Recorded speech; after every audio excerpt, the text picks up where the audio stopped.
পাস্তাটা একবার এই পদ্ধতিতে বানিয়ে দেখুন, টেস্টেও অনেক গুণ বেশি পাবেন আর অনেক কম খরচে রেডি হয়ে যাবে। আসসালামু আলাইকুম, লিলির রান্নাঘরে সবাইকে স্বাগত।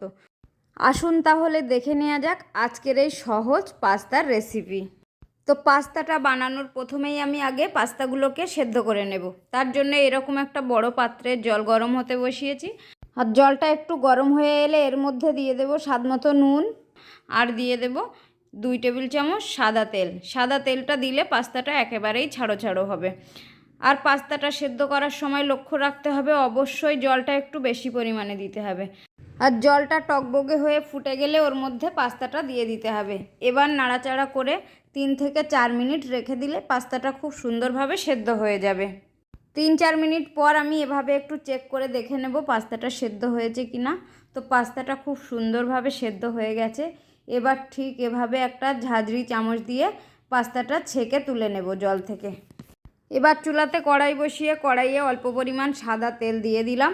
তেলটা গরম হয়ে গেলে এর মধ্যে আমি দিয়ে দেব 2টো ডিম। এবার এই ডিমের মধ্যে দিয়ে দেব স্বাদমতো নুন আর একটু গোলমরিচ গুঁড়ো। এবার এই ডিম দুটোকে ঠিক এভাবে নাড়াচাড়া করে খুব ভালোভাবে আমি ঝুড়ো তৈরি করে নেব। তো ডিমের ঝুড়োটা রেডি হয়ে গেছে। এবার এই ডিমের ঝুড়োটা একটা প্লেটে উঠিয়ে রেখে দেব। আর আমি আজকে এগ পাস্তা বানাচ্ছি, আপনারা চাইলে এখানে চিকেন পাস্তাটাও বানিয়ে নিতে পারেন। তো ডিমটাকে তুলে সাইডে রেখে আবারও কড়াইয়ের মধ্যে দিয়ে দিলাম কিছুটা পরিমাণ সাদা তেল। তেলটা গরম হয়ে গেলে এবার এর মধ্যে দিয়ে দেব কিছুটা কুচনো রসুন, কিছুটা কুচনো আদা, আর দিয়ে দেব কুচনো কাঁচা লঙ্কা। আর ঝালটা এখানে অবশ্যই যে যার টেস্ট অনুযায়ী দিয়ে নিতে হবে। এবার দিয়ে দেব পাপড়ি করে কেটে রাখা পেঁয়াজ। এবার এই সমস্ত কিছু একটুখানি নেড়ে চেড়ে বেশ লালচে করে ভেজে নেব।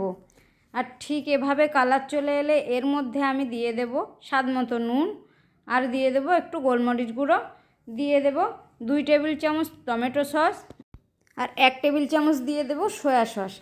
এবার এই সমস্ত কিছু একসঙ্গে 1 মিনিট মতো কষিয়ে নেব।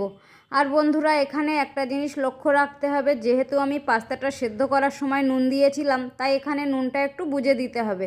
আর সয়া সসের মধ্যেও নুন থাকে। তো সমস্ত কিছু 1 মিনিট কষানোর পর ওর মধ্যে দিয়ে দিলাম সেদ্ধ করে রাখা পাস্তা, দিয়ে দিলাম ভেজে রাখা ডিম, আর দিয়ে দিলাম কিছুটা সবজি। আর এই সবজিটা আমি আগে থেকে একটুখানি নুন হলুদ দিয়ে সাদা তেলে ভেজে রেখেছিলাম। আর এই সবজির মধ্যে আমি নিয়েছি ক্যাপসিকাম, গাজর, ব্রোকলি আর মটরশুঁটি। তো এই সমস্ত কিছু দেওয়ার পর এভাবে আরও 2 মিনিট খুব ভালোভাবে ভেজে নিলেই পাস্তাটা একেবারেই রেডি। আর বন্ধুরা, এই পদ্ধতিতে ঠিক এইভাবে একবার পাস্তাটা বানিয়ে দেখবেন খেতে কতটা টেস্ট হয়। আর আজকের পাস্তাটা আমি খুব কম উপকরণে একেবারেই সহজভাবে বানিয়েছি। আর দেখুন বন্ধুরা, কালারটা কত সুন্দর হয়েছে আর কতটা লোভনীয় হয়েছে। তো পাস্তাটা একেবারে রেডি হয়ে গেছে, এবার সার্ভ করে নেব। আর বন্ধুরা, আমার এই রেসিপি যদি ভালো লেগে থাকে লাইক, কমেন্ট, শেয়ার করতে ভুলবেন না। সঙ্গে চ্যানেলটিকে সাবস্ক্রাইব করে আমার পাশে থাকার অনুরোধ রইল। আর পাশে থাকা বেল নোটিফিকেশানটা অবশ্যই অল করতে ভুলবেন না, যে কোনো রকমের রান্নাবান্নার নোটিফিকেশান সবার আগে পাওয়ার জন্য। তো দেখুন, পাস্তাটা একেবারেই রেডি হয়ে গেছে আর দেখতে কতটা লোভনীয় হয়েছে। আর শুধু তাই নয় বন্ধুরা, খেতেও অসম্ভব টেস্টি হয়েছে। তো বন্ধুরা, পাস্তা খেতে খেতে আজ এখানেই বিদায় নিচ্ছি। আবার দেখা হবে অন্য কোনো রেসিপিতে। ততক্ষণ সকলে অনেক ভালো থাকবেন, সুস্থ থাকবেন। আল্লাহ হাফেজ।